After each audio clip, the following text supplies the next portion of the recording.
Masking is useful when you want to have one piece of footage showing through or above another. So here I have this footage of the Earth, and I've also got this still image of a cinema screen. And I want to play the footage of the Earth on the cinema screen. So I could do it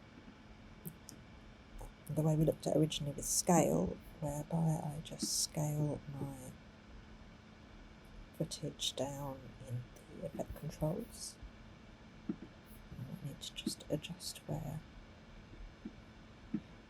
just adjust where it sits. But that is one way to do it. But this way we're going to make a mask, and that would make it much more effective. We can get right into the corners, and we can also change the footage behind.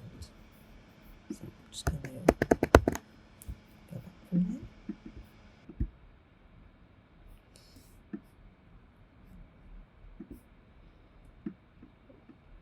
And drag the Earth underneath the cinema screen.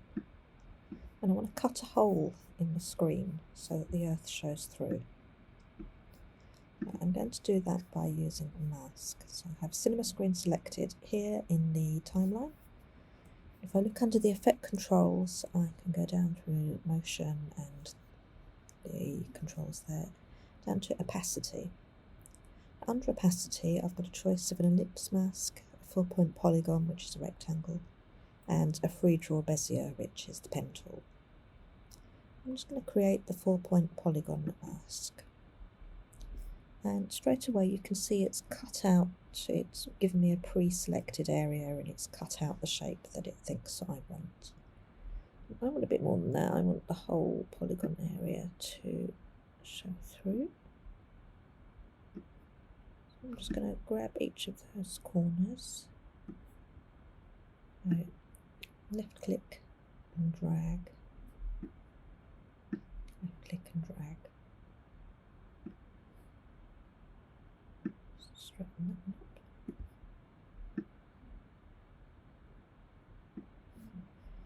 At the moment I've got the wrong bit showing through, so if I come back to opacity, I can choose to invert the bit that it's showing. So I click on inverted. There we go, we have the cinema screen and it's showing the Earth through it. If I go to the Earth layer now, I can scale that up or down according to what I want. And doing it this way means that I can effectively scale in and out and keyframe the Earth behind. So if I had the Earth layer on top and scaled in and out, it would just cover up the cinema. If it's behind, I've got control over what happens. So I can now keyframe that. The scale, if I move to the end, I can scale it in, and now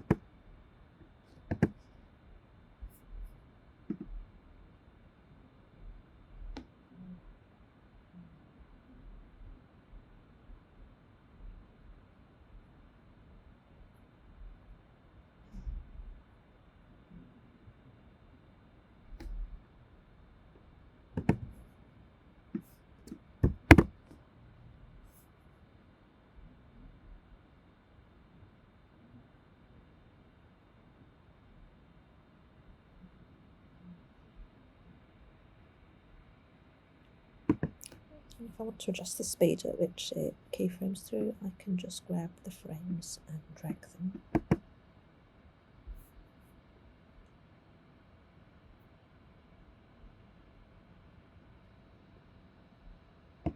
That's a really effective way of layering things up.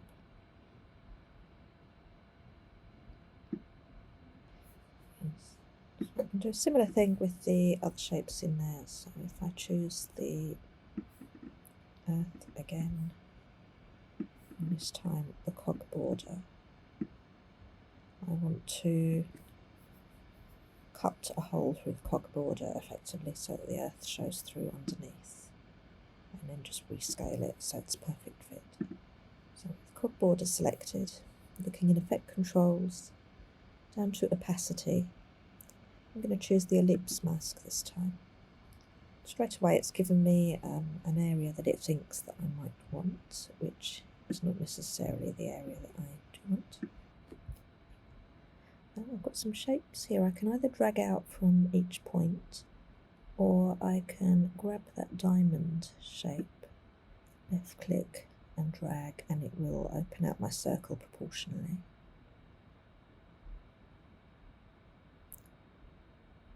And the hole in the cog isn't quite proportional, so it's never going to be quite exact. If I come back, I can just choose to invert that in the opacity tools. And now I can adjust the size using the diamond there. And the next icon, the open circle, gives me an option to feather the edges, and depending on how much I drag it out, depends on how much feather.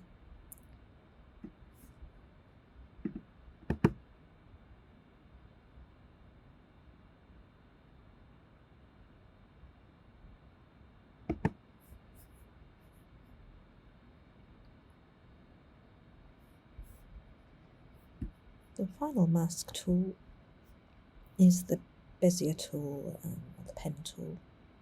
So this time I'm going to bring forward the heart graphic, and it doesn't really matter what we put behind. I'm going to choose the octagon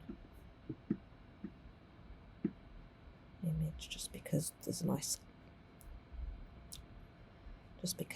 contrast between the two there. And I choose the heart.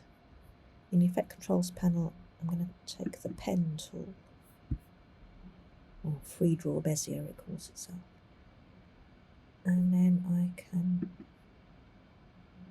use that click and drag. If you've used Illustrator, this is exactly the same. If you haven't used Illustrator, it's a bit of a mission.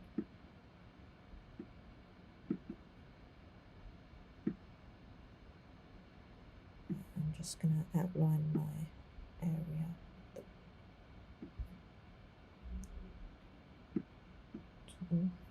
And again, I need to choose to invert it because I've got the wrong bit cut out there. And I can feather.